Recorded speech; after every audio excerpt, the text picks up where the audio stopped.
Hello दोस्तों, मैं Manish sir आप सभी को स्वागत करता हूं इस यूट्यूब चैनल पे। फ्रेंड्स, आज की क्लास में रीजनिंग के टॉप 10 क्वेश्चन की आप सब प्रैक्टिस करेंगे जो आपके एग्जाम के पॉइंट ऑफ व्यू से काफ़ी ज़्यादा इम्पोर्टेंट है अगर आप किसी भी कम्पिटिटिव एग्जाम्स की तैयारी करते हैं। ये वीडियो आपके लिए काफ़ी ज़्यादा यूजफुल होने वाला है, तो सारे लोग वीडियो के अंत तक बने रहेंगे। प्रत्येक क्वेश्चन से आप सभी लोग खुद से बनाने की भी कोशिश जरूर करेंगे। सारे क्वेश्चन आपके प्रीवियस ईयर क्वेश्चन है जो कि आपके आगामी एग्जाम में बिल्कुल इसी तरह के प्रश्न पूछे जाएंगे। खासकर यूपी पुलिस और एसएससी जीडी के लिए काफ़ी ज़्यादा इंटरेस्टिंग क्लास होने वाला, तो सभी लोग वीडियो के अंत तक बने रहेंगे।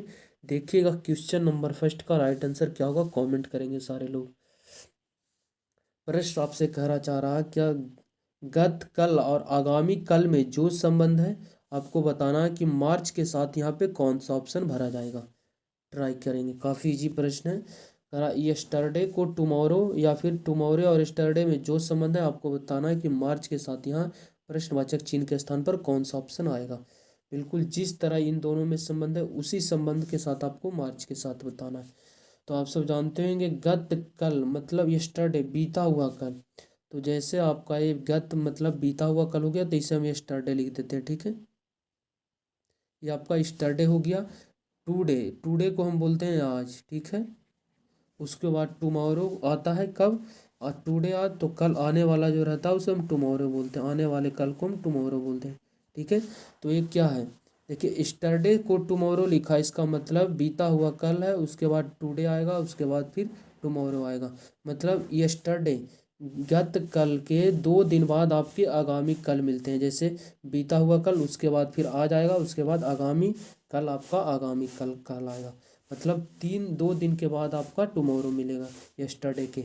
उसी तरह मार्च के 2 दिन बाद आपको क्या मिलेगा, मार्च आपका हो गया, फिर अप्रैल हो गया आपका, उसके बाद मई हो गया आपका, ठीक है। 2 दिन बाद आपका क्या हो जाएगा, मई, जो कि आपको ऑप्शन नंबर बी में दे रखी है। तो इस प्रश्न का राइट आंसर हो जाएगा ऑप्शन नंबर बी। बिल्कुल इसी तरह दिए जैसे बीता हुआ कल, उसके बाद आज आएगा, उसके बाद फिर अगला दिन आपका आगामी कल आएगा। मतलब 2 दिन के बाद, ये स्टडी के 2 दिन बाद आपका टुमारो मिलेगा। उसी प्रकार मार्च के 2 दिन बाद आपको, 2 मंथ बाद आपको मई मिलेगा, ठीक है। नेक्स्ट क्वेश्चन नंबर सेकंड कह रहा है प्रश्न यहाँ, ए बी और एल में जो संबंध है बताना है कि बी सी के साथ यहाँ कौन सा ऑप्शन आएगा। ट्राई करेंगे। से यहाँ पे ए बी को लिखा है क्या, एल लिखा है, तो ए बी को एल लिखा है किस प्रकार, जैसे ए 1 नंबर पे आता है, चलिए 1 लिख दिए। उसके बाद बी आपका 2 नंबर पे आता है, 2 लिख दिए। इसको लिखा है कितना, एल, एल आपका 12 नंबर पे आता है। तो ध्यान से देखिएगा, तो ये दोनों लेटर का जो स्थान है वो 1 और ये 2 है। जस्ट 1 और 2 को, ये 12 नज़र आ रहा है, ये 12 लिख दिया, और 12वें स्थान पर आपका एल आता है। इसका मतलब कुछ नहीं, सिर्फ लेटर का जो पोजीशन है, जैसे ए और बी का लेटर का पोजीशन 1 2 है तो 12 आ रहा है, तो यहाँ पे 12 लिख दिया, 12वें स्थान पर आपका एल आता है। उसी तरह हम अपना राइट आंसर देंगे। क्या है आपके बारे में पूछा गया, बी सी के बारे में। तो बी सी का यहाँ पे कौन सा आएगा, देखिए बी आपका 2 नंबर पे आता है, सी आपका कितने नंबर पे आता है, 3 नंबर पे। तो इन दोनों को अगर देख पा रहे होंगे तो आपको 23 नज़र आ रहा है, तो इसका मतलब यहाँ पे क्या आएगा, 23 आएगा। और 23वें स्थान पे आपका कौन सा लेटर आता है, डब्लू। इसका मतलब प्रश्नवाचक चिन्ह के स्थान पर डब्लू भरा जाएगा, जो कि ऑप्शन नंबर डी में दे रखी है। तो इस प्रश्न का राइट आंसर डी हो जाएगा। Next question number 3, blood relation का प्रश्न है, कमेंट करेंगे इस प्रश्न का राइट आंसर क्या होगा। जो करा पी क्यू का भाई है। सबसे पहले मेल और फीमेल के लिए आपको हम डिसाइड कर देते हैं कि इसका जेंडर क्या होता है, मेल और फीमेल, ठीक है। मेल के लिए आपको लेना है ट्रायंगल, और फीमेल रहेगा उसको आपको सर्कल के अंतर्गत रखना, ठीक है। प्रश्न आपसे करा पी क्यू का भाई है, क्यू का भाई कौन है, पी। जेंडर किसका डिसाइड हो रहा है, पी का। क्यू का भाई कौन है, पी, पी भाई है क्यू का। क्यू इसकी बहन भी हो सकती है और भाई भी हो सकती है पी की। तो क्यू का जेंडर अभी डिसाइड नहीं हुआ है, ठीक है। जेंडर सिर्फ हमें पी का मालूम चला है। नेक्स्ट पॉइंट को अगर पढ़ेंगे तो कहना चाह रहा है आर क्यू की माँ है। आर जो है क्यू की माँ, क्यू की माँ, माँ और जो आपके फादर होते हैं वो आपसे एक पीढ़ी ऊपर होते हैं, इसीलिए इसका हम डायग्राम ऊपर बनाएंगे। क्यू की माँ कौन है, आर। और माँ है, माँ इसका मतलब क्या है, फीमेल है, तो इसको हम सर्कल में रखेंगे। क्यू का जेंडर डिसाइड नहीं हुआ। उसके बाद नेक्स्ट पॉइंट करा एस आर का पिता है। आर का पिता कौन है? एस। इसका मतलब आर का पिता, इससे भी एक पीढ़ी है, इसलिए इसका डायग्राम ऊपर बनेगा किसका? एस का। और एस पिता है, इसका मतलब है क्या है? मेल है, तो इसको हम ट्रायंगल में रख देंगे। क्यू की माता होगी आर, आर का पिता है एस। उसके बाद बोला टी एस की माँ है। टी जो है एस की माँ, एस की माँ एक पीढ़ी ऊपर जाएगा, माँ है इसका मतलब सर्कल में आएगा। प्रश्न आपसे करा तो यह बताएं कि पी का टी से पी का संबंध बताना है कि टी का कौन है? पी बताएंगे। जैसे देखिए टी की कौन? ए हो गया आपका क्या? टी की ए क्या हो गया? पिता। तो इसका क्या हो जाएगा? टी का ये बेटा हो गया, ठीक है। और बेटा का ये क्या हो जाएगा? टी का पिता, टी का बेटा है एस, टी का बेटा हो गया। और बेटा की एक क्या होगी? पुत्री। इसकी ये पुत्री है, इसकी ये पिता है और इसकी ये पुत्री है। तो एस की पुत्री टी की क्या लगेगी? पोती। और ये दोनों जो है इसका संतान है आर का, ठीक है। तब ये पोती हो टी की और इसका दोनों संतान क्या होगी? पोती ही लगी, पर पोती, ठीक है। तो ये पी क्या है? मेल है, इसका मतलब टी का ये क्या हो जाएगा? पर पोता हो जाएगा। ऑप्शन नंबर बी इस प्रश्न का राइट आंसर हो जाएगा, ठीक है। जैसे जो आपसे एक पीढ़ी है उसका डायग्राम आप ऊपर बनाएंगे, अगर आपके संतान आते हैं तो आपसे एक पीढ़ी नीचे जाएंगे। ये जो जनरेशन है, पीढ़ी है, वो ध्यान देना है। एक क्या ध्यान देना है? कौन मेल है कौन फीमेल। आप इजीली क्वेश्चन को सोल्व कर लेंगे। क्वेश्चन नंबर 4, दिए गए विकल्पों में से विषम शब्द को चुनें। इसमें एक अलग है और तीन किसी न किसी तरीके से क्या है? समान है। तो सबसे अलग है उसकी पहचान करना है। पहला दिया है आपको हरा, फिर है काला, फिर है लेटेराइट, उसके बाद जलोढ़। आप सब पढ़े होंगे लेटर या जलोढ़ मिट्टी, आप सब जानते होंगे ये क्या मिट्टी। काला हरा से हमें पता नहीं चला, पर ये पता चला कि जलोढ़ एक मिट्टी है, ठीक है। उसी प्रकार लेटेराइट मिट्टी, ठीक है, ये भी लेटेराइट भी एक मिट्टी है, ठीक है। उसी प्रकार आप ब्लैक मिट्टी भी जानते होंगे, काला मिट्टी, ये भी आपका मिट्टी हो जाएगा, पर हरा मिट्टी नहीं होता। इसका मतलब सबसे अलग कौन हो जाएगा? Option number A. ये तीन जो है मिट्टी का प्रकार है, काला मिट्टी, जलोढ़ मिट्टी, लेटेराइट मिट्टी, पर ये जो हरा, ये हरा मिट्टी नहीं होता। इसका मतलब सबसे अलग ऑप्शन नंबर ए हो जाएगा इस प्रश्न का। क्वेश्चन नंबर 5, डायरेक्शन का प्रश्न ट्राई करेंगे सारे लोग कि इस प्रश्न का राइट आंसर क्या होगा। एक व्यक्ति ए एक पॉइंट से चलना शुरू करता है। व्यक्ति ए जो है एक पॉइंट, मान लीजिए एक पॉइंट से चलना शुरू किया, उसके बाद बोला उत्तर की दिशा में 2 किलोमीटर चलता है। उत्तर की दिशा सबसे पहले आपको पता होना चाहिए। उत्तर को हम बोलते हैं मानचित्र में ऊपर होता है और नीचे को हम साउथ बोलते हैं, जो आपके राइट हैंड की तरफ है ये ईस्ट हो जाएगा, ये आपका वेस्ट है। कह रहा है आपसे उत्तर की दिशा में 2 किलोमीटर चलता है। उत्तर किधर होता है? ये मान लीजिए स्टार्टिंग पॉइंट है तो ऊपर की तरफ उत्तर होता है, यहाँ से 2 किलोमीटर उत्तर की तरफ चला। उसके बाद उसने बोला है दाएं घूम जाता है और 2 किलोमीटर चलता है। देखिए दाएं जब भी बोलेगा आपको कुछ नहीं करना, घड़ी की दिशा में मूव करना है। जब भी आपको बाएं बोलेगा लेफ्ट, तो आपको घड़ी के विपरीत मूव करना है, ठीक है। वो आपको बोला दाएं घूम जाता, दाएं का मतलब यहाँ पे व्यक्ति भी पहुँचा, यहाँ से दाएं का मतलब घड़ी की दिशा में घूरेंगे तो इस प्रकार घूरेंगे, ठीक है। इधर राइट की तरफ जाना है हमको, राइट बोला तो इधर घूरेंगे घड़ी की दिशा में। इधर घूरने का मतलब इधर की तरफ जाएगा, राइट घूरने का मतलब 2 किलोमीटर चला, चलिए ठीक है। उसके बाद नेक्स्ट पॉइंट क्या करा, फिर दाएं मुड़ जाता है और चलता है।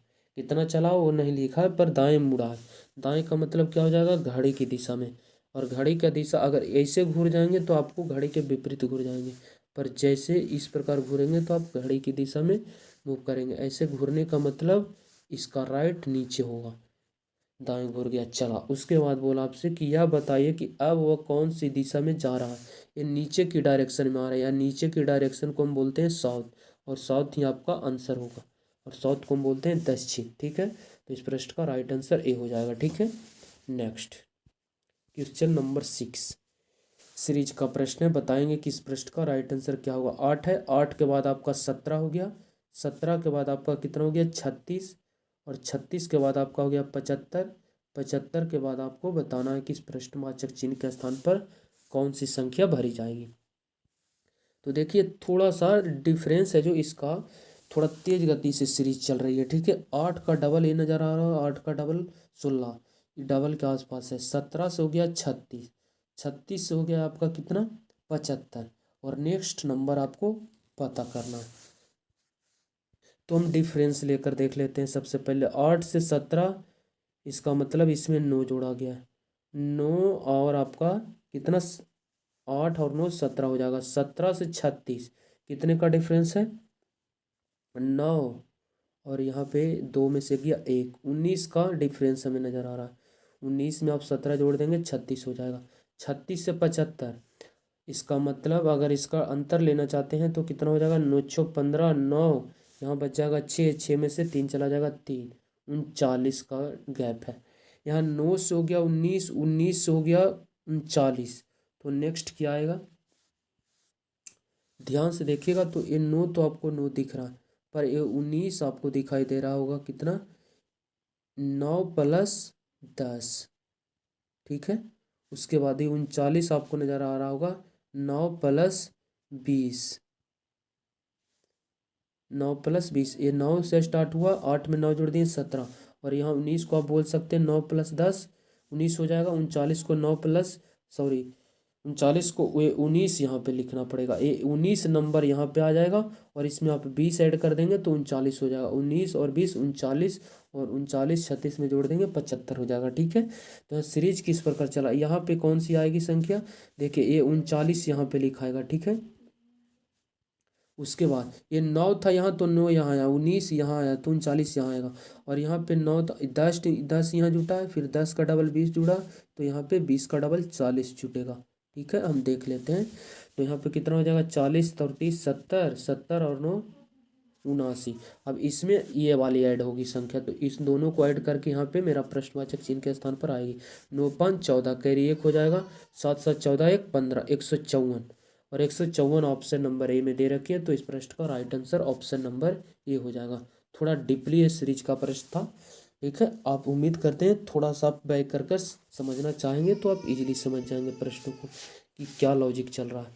क्वेश्चन नंबर 7 काफ़ी इजी प्रश्न है। प्रश्न आपसे क्या करा, कूट भाषा में अगर सी को 3 लिखा गया, FER को 30, तो आपको HIR को कोड बताना है। ट्राई करेंगे सारे लोग। जैसे सी को लिखा 3, तो सी आपका 3 नंबर पे आता है, तो 3 लिख दिया, चलिए कोई बात नहीं है।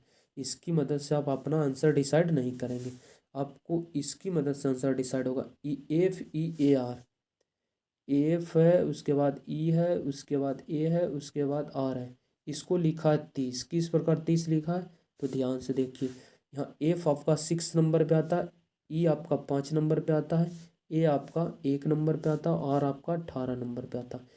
अगर इसको 30 लिखा है तो जोड़ दीजिए सारे को, अगर 5 6 11 और 1 12, 12 व 18 30, इन सभी चारों लेटर का पोजीशन अगर आप जोड़ेंगे तो ये 30 आ रहा। और ये लेटर का पोजीशन एक सिंगल लेटर था, तो सिंगल का सिंगल ही आएगा। 3 4 लेटर है इसमें, सारे लेटर का पोजीशन ऐड कर दिए, हमें 30 मिल गया। तो हम यहाँ पे अपना राइट आंसर किस प्रकार देंगे, हेयर के बारे में पूछा गया, तो हेयर का सारे लेटर का पोजीशन हम लिख देंगे और उसको आपस में ऐड कर देंगे। तो देखिए एच आपका 8 नंबर पे आता है, ए आपका 1 नंबर पे आता है, आई आपका 9 नंबर पे आता है, आर आपका 18 नंबर पे आता है। इन सभी को अगर आप ऐड करेंगे तो आपका राइट आंसर इजीली मिल जाएगा। तो देखिए इन दोनों को जोड़ेंगे 10 और 18, कितना हो जाएगा 28, और 28 में आप 8 को ऐड करेंगे तो कितना 28 और 8 36 आपका राइट आंसर होगा, जो कि ऑप्शन नंबर बी में नज़र आ रहा होगा। तो इस प्रश्न का right answer option number B हो जाएगा, ठीक है। कुछ नहीं था, सिर्फ लेटर का पोजीशन था, सारे को ऐड करके आप अपना आंसर इजीली दे देते।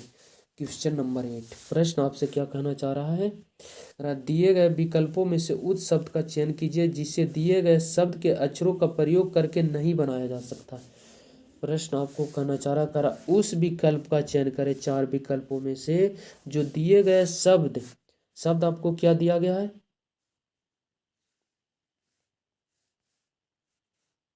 शब्द आपको दिया गया है, देखिएगा उसको हम हाईलाइट कर देते हैं थोड़ा सा। आपको शब्द दिया गया है यहाँ पे, देखिएगा इसकी मदद से कौन सा ऑप्शन नहीं बनाया जा सकता है। बैक बैक बैक यहाँ पे देखिएगा थोड़ा सा,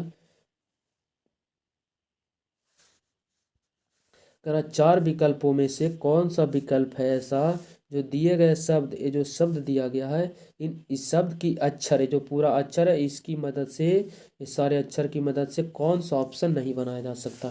तो इसमें कुछ नहीं करना रहता है, आपको सिर्फ लेटर है जो सारे को आपको चेक करना है कि कौन सा ऐसा ऑप्शन है जो इन सभी लेटर में मौजूद नहीं है। तो देखिए PRINC, देखिए PRINC, पी यहाँ मिल गया, उसके बाद आर यहाँ मिल गया, आई की बात करें तो आई आपको यहाँ मिल गया, उसके बाद आया एन, एन आपका यहाँ मिल गया, उसके बाद CE। इन लेटर की मदद से, सारे लेटर की मदद से प्रिंस बनाया जा सकता है, क्योंकि सारे ऊपर वाला लेटर ऑप्शन ए में मैच कर रहा है। हमें ढूंढना है कि कौन नहीं बनाया जा सकता। ऑप्शन नंबर ए बन सकता, बी को चेक करते हैं। PRU, यहाँ PRU यहाँ मिल गया, उसके बाद NE है, NE ऑप्शन नंबर बी भी बनाया जा सकता है, क्योंकि बी में जितने लेटर हैं सारे ये इसमें मौजूद हैं। सी को चेक करिए, PRE, पी हो गया, आर हो गया, ई हो गया, उसके बाद SI, SI बगल में दोनों, उसके बाद DE, उसके बाद NT, एन यहाँ मिल गया, T T T T T T T T T कहूँ भी नहीं है, इसमें टी नहीं है, टी यहाँ पे आ गया, इसका मतलब ये टी अगर इसमें नहीं है, यहाँ पे टी नहीं है, यहाँ पे आया है, इसका मतलब ऑप्शन नंबर सी जो 3 है वो नहीं बनाया जा सकता इन लेटर की मदद से। बनाया कब जाता है, जब इसमें सारे लेटर है जो इसमें मौजूद रहता, पर ये टी इस यहाँ आया जो इसमें मौजूद नहीं है, इसका मतलब इसकी मदद से ये ऑप्शन नंबर सी नहीं बनाया जा सकता। और हमें अपना राइट आंसर वहीं ढूंढना था जो हमें प्रश्न करा था, जो कि ऑप्शन नंबर सी इस प्रश्न का राइट। तरफ चलते हैं, अगला क्वेश्चन नंबर 9 बताएंगे, रैंकिंग से प्रश्न पूछा गया है, इस प्रश्न का राइट आंसर कमेंट करेंगे। काफ़ी इंटरेस्टिंग प्रश्न है। कह रहा प्रश्न आपसे, बी से ए बड़ा है। देखिए बड़ा और छोटा में सबसे पहले आपको बता देते हैं, बड़ा की जो मुंह रहता है वो बड़ा रहता है, उसकी तरफ खुला रहता है मुंह, ठीक है। अगर ए बड़ा है बी से, इसका मतलब जिसकी तरफ मुंह खुला रहता है वो बड़ा होता है। अगर मुंह इसके राइट की तरफ खुला रहेगा, जैसे देखिए मुंह किसकी तरफ खुला है, ए की तरफ, इसका मतलब बी से बड़ा है ए, और बी आपका छोटा हो जाएगा। इसमें अगर बी की तरफ मुंह खुला हुआ तो बी बड़ा है, ए छोटा है, ठीक है। जिसकी तरफ मुंह खुला रहता हो बड़ा होता है। कह रहा है बी से ए बड़ा है, बी से ए बड़ा है, ए बड़ा है किससे, बी से बड़ा है, बी से, इसका मतलब बड़ा है ए, तो इसका मतलब ए की तरफ हम मुंह खोल देंगे। परंतु सी से छोटा है, सी से छोटा है। कह रहा है ए जो है बी से तो बड़ा है परंतु सी से छोटा है, सी से छोटा है, इसका मतलब सी बड़ा है ए से। प्रश्न को समझिए, कह रहा है बी से ए बड़ा है, बी से ए बड़ा है परंतु सी से छोटा है, तो सी से छोटा हो जाएगा ए, ठीक है। सी बड़ा हो जाएगा ए से। उसके बाद ए आपका पहला समीकरण हो गया। उसके बाद आया प्रश्नवाचक चिन्ह, उसके बाद आपको फुल विराम है, इसके बाद बोला ई से डी छोटा है, ई से डी छोटा है, डी छोटा है किससे, ई से, ई से डी छोटा है, डी छोटा है, इसका मतलब मुंह डी की तरफ बंद रहेगा, ई बड़ा तो ई की तरफ हम बड़ा करें, खोलेंगे मुंह को। परंतु ए से बड़ा है, बोल रहा है परंतु ए से बड़ा है, किसके बारे में बोला गया, डी के बारे में बोला गया। कह रहा ई से डी छोटा है, एक बोल रहा है कि ई जो है डी डी से छोटा है, सॉरी ई से डी छोटा है, चलिए ठीक है, डी तो छोटा है ई से, परंतु ए से बड़ा है, ए से बड़ा है, इसका मतलब ए से बड़ा, ए से छोटा होगा किससे, डी से। प्रश्न को समझिए, करा ई से डी छोटा है, ई से डी छोटा है, ई छोटा तो है किससे, ई से, परंतु ए से बड़ा है कौन, डी, तो इसकी तरफ हम मुंह को खोल दिए। ये दूसरा समीकरण हो गया।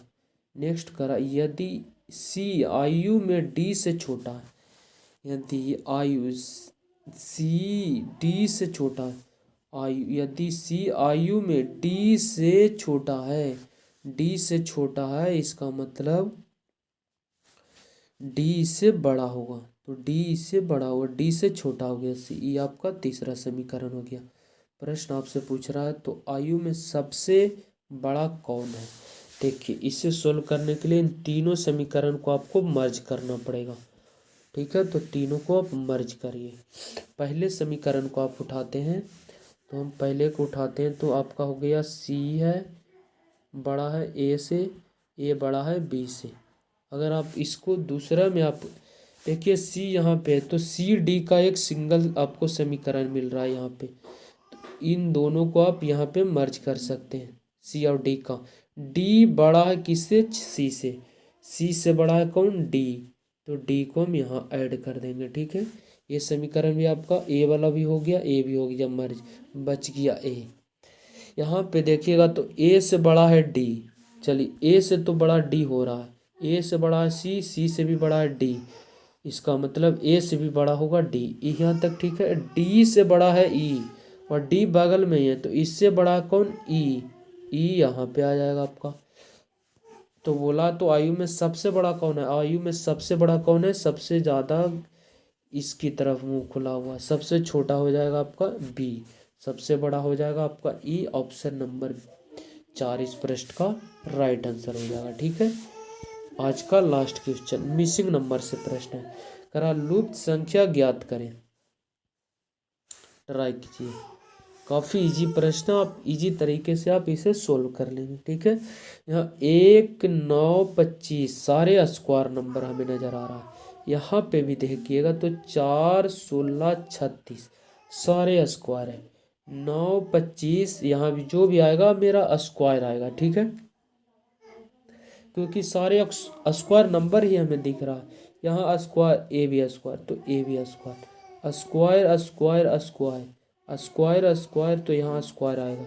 यहाँ स्क्वायर नहीं है, यहाँ स्क्वायर है। 50 किसी का स्क्वायर नहीं है, 57 भी स्क्वायर नहीं, सिर्फ एक ही ऑप्शन था जो स्क्वायर है, ऑप्शन नंबर बी।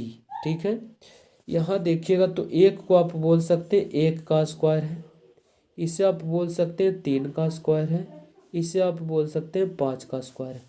3, 1 और 2 3, 3 और 2 5, 1 2 3, 3 2 5।